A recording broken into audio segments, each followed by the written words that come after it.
Assalamualaikum warahmatullahi wabarakatuh. Balik lagi bersama saya Fikri. Halo guys, bagaimana kabar kalian? Semoga selalu baik-baik saja. Semoga selalu dalam lindungan Allah Subhanahu wa taala dan semoga selalu dijauhi dari segala mara bahaya dan kesusahan serta segala penyakit. Amin ya rabbal alamin.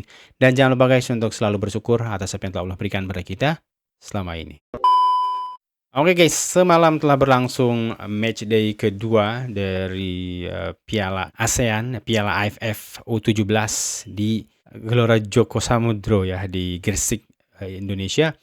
Semalam mempertandingkan big match ya. Kenapa big match? Karena pertandingan ini adalah Indonesia dan Malaysia ya. Entah kenapa kalau Indonesia bertemu Malaysia itu akan selalu menghadirkan sesuatu yang panas gitu. Bukan hanya dari penggemar sepak bolanya, tapi sudah merambah kemana-mana lah. Itu bukan jadi rahasia lagi lah, jadi rahasia umum lah seperti itu. Di pertandingan pertama, Indonesia sebenarnya mendapatkan kepercayaan diri ya yang besar ketika menang melawan Timor Leste 4-0. Dan di pertandingan yang lain, Vietnam membantai Malaysia juga 4-0. Di satu sisi kita seolah-olah menempatkan Indonesia itu satu level dengan Vietnam gitu. Dan Malaysia satu level dengan Timor Leste gitu kan. Kita menang sama-sama 4-0. Tapi akhirnya di pertandingan kedua itu memang selalu berbeda guys ya. Ketika Indonesia melawan dengan Malaysia itu hitung-hitungannya bukan lagi soal statistik gitu. Bukan lagi soal apa ya, bisa berubah 180 derajat guys ketika Indonesia bertemu Malaysia ya. Misalkan di pertandingan pertama Malaysia dibantai gitu. Permainan jelek gimana. Tapi ketika bertemu dengan Indonesia, entah kenapa gitu kan, Malaysia tuh selalu memiliki sesuatu yang lain gitu di pertandingan pertama gitu. Seolah-olah mereka tuh nggak mau kalah sama Indonesia. Begitupun sebaliknya Indonesia gitu. Misalkan melawan tim besar itu bisa menang gitu. Tapi ketika melawan Malaysia itu bisa sangat sulit sekali gitu. Sering lah seperti itu ya. Jadi memang kedua-dua tim ini seperti memiliki sebuah prinsip gitu ya. Jika lawan Indonesia ataupun sebaliknya, jika lawan Malaysia, gitu kita nggak boleh kalah gitu. Kita harus mati-matian. Ini seperti partai final gitu. Sehingga ketika pertandingan itu tersaji, hasilnya itu sulit ditebak. Guys. Oke, sebelum saya berbicara panjang lebar, saya akan lihat dulu guys ya. Kita akan lihat sama-sama seperti apa highlight pertandingannya. Day kedua dari Indonesia U17 yang akan menghadapi Malaysia dari grup A dalam ASEAN Under-17 Boys Championship 2026 dan ini dia starting lineup dari Malaysia. Ini stadion menurunkan Gresik ya. Kemudian ada Adam Mukri sebagai kapten. Dia Liga 2 ada juga kita melihat di sana Amsyar Naufal, ada Faris Daniel bin Fadzli dan ya ini formasi yang menyerang 4-3-3, ada Muzakif sebagai target man, ada Naim Musaddiq sebagai winger dan Yusuf. Ini adalah 3 pemain yang akan kemungkinan formasinya menyerang guys. Para pemain bertahan kita harus waspada. Ya, kick off dimulai. Bukan sebuah pelanggaran, berbahaya pemirsa. Umpan terobosan kali ini kepada Yusuf. Terlalu jauh tadi. Aku di babak pertama tuh nggak lihat guys. Saja memang sebuah umpan yang keliru dan cepat diambil tadi. Udah tahu-tahu udah kalah Indonesia 0-1. Noah Leo. Menit 4 aku baru lihat. Nggak ngeh guys ya. Dikembalikan lagi dan ini golnya guys.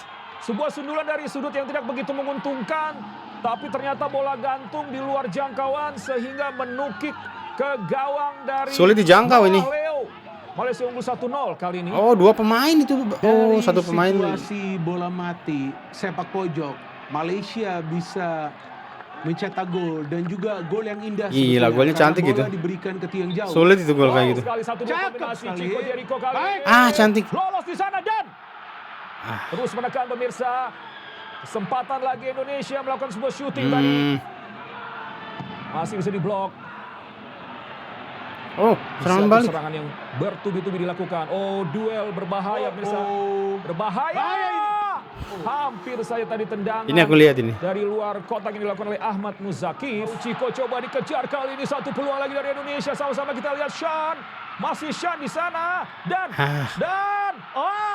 terlalu lemah. Terlalu sangat baik meskipun terburu-buru. Tendangan tadi dari Girly masih tidak terlalu keras. Ciko, baik sekali Ciko, duel one on one-nya masuk ke dalam Ciko. Apa yang terjadi? Sayang sekali pemirsa. Bola lepas. Banyak kesempatannya guys Indonesia. Lagi rupanya oleh Adam Fadli. Ciko memang memberikan perubahan yang sangat baik ya. Girly terbuka ruang, Girly dan Ya, itu guys kurang lebih ya highlight pertandingan antara Indonesia melawan Malaysia, di mana efektivitas dipertontonkan oleh lini depan dari Malaysia ya. Di babak pertama kalau nggak salah Malaysia ada 3 peluang shoot on goal, Indonesia itu cuma 1 kalau nggak salah ya. Jadi memang secara taktik ini mereka udah benar-benar bagus bertahannya, tapi serangan balik gitu guys. Jadi apa ya, bertahannya tuh kompak banget gitu, susah untuk tembus, tapi ketika menyerang berbahaya banget. Satu pemain tuh langsung lari gitu ke depan, dan dari sebelah kiri itu sayap mereka tuh mengumpan langsung ke depan itu beberapa kali aku lihat. Ya dengan hasil ini peluang Indonesia akan sangat sulit ya, karena kan ada 3 grup. Yang pasti nanti akan yang 2 kali menang mungkin di grup mana itu udah pasti lolos. Sedangkan grup yang satunya lagi mungkin juara grup sama juara grup ya. Di grup lain sebenarnya agak menarik juga guys, ada di grupnya Thailand itu malah Laos sama Myanmar yang satu dan keduanya. Itu sangat menarik sih, di tahun ini memang banyak kejutan ya, banyak kejutan guys. Mungkin semakin merata ya peta kekuatan sepak bola di Asia Tenggara ini ya, terutama di kelompok umur. Ini menandakan bahwa memang sekarang tuh sepak bola di negara-negara yang biasa kita bantai ya, seperti Kamboja, Myanmar itu kan, Laos, itu mereka udah mulai berbenah ya. Mereka mulai melakukan inovasi-inovasi. Kalau kita tidak terus progres ke depan, itu kurang, tim seniornya juga kita akan tersusul guys. Kita pasti akan sangat kesulitan sekali mengalahkan mereka.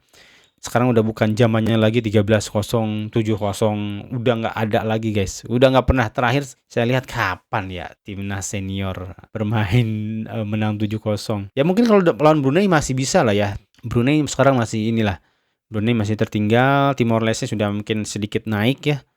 Tapi untuk Laos, untuk Kamboja, Myanmar, pasti mereka udah mendekati kita semua ya, the Big Four di Asia Tenggara ini guys. Ya ini tentu bukan hasil yang diinginkan oleh Indonesia, tapi ini menumbuhkan harapan baru di Malaysia bahwa mereka memiliki kesempatan ya, mereka belum sepenuhnya mati gugur di turnamen ini. Itu menumbuhkan harapan juga. Indonesia masih harus bersusah payah ya. Mereka harus mengalahkan Vietnam kalau ingin benar-benar lolos ke semifinal. Tapi saya nggak tahu guys, sistem dari AFF ini apakah dia head to head atau dia selisih gol. Kalau selisih gol berarti Indonesia masih unggul, sekarang masih peringkat kedua, karena hitung-hitungannya masih plus 3 ya golnya ya. Sedangkan Malaysia berarti dengan 1-0 ini minus 3. Tapi kalau head to head, Malaysia kedua, Indonesia ketiga. Karena walaupun selisih poinnya sama dan selisih golnya lebih unggul, tapi Malaysia secara head to head dengan Indonesia dia lebih unggul. Jadi Malaysia yang kedua. Cuman itu juga tidak membuat Malaysia langsung lolos ya, karena kita lihat nanti runner up terbaiknya juga seperti apa gitu kan. Itulah rumitnya di kompetisi U17 ini, karena 3 grup yang diambil cuma 4 tim gitu. Agak rumit juga, yang runner up itu agak gambling ya, sebenarnya. Indonesia kalau mau lolos harus menang sih, karena di pertandingan lain pasti, di pertandingan lawan Timor Leste ya, walaupun nggak mudah menurut aku, Malaysia nggak akan mudah mengalahkan Timor Leste, tapi paling tidak Malaysia akan menang gitu, dia akan dapat 6 poin guys. Ini perkiraan aku guys ya. Peluangnya akan lebih sulit, tapi ya namanya U17 itu sebenarnya jangan terlalu berharap lebih sih guys ya, karena kita berharap ada pengalaman gitu ya. Ini adalah sistem yang masih proses, masih progres. Mereka masih di tahap awal, kita cukup dukung aja, jangan menghujat ya. Apapun alasannya, apapun negaranya, kita tetap dukung sesama Asia Tenggara guys. Oke, sekian dulu mungkin guys untuk video kali ini. Mohon maaf jika ada salah kata dan salah data yang saya sampaikan. Sampai jumpa di video selanjutnya. Assalamualaikum warahmatullahi wabarakatuh.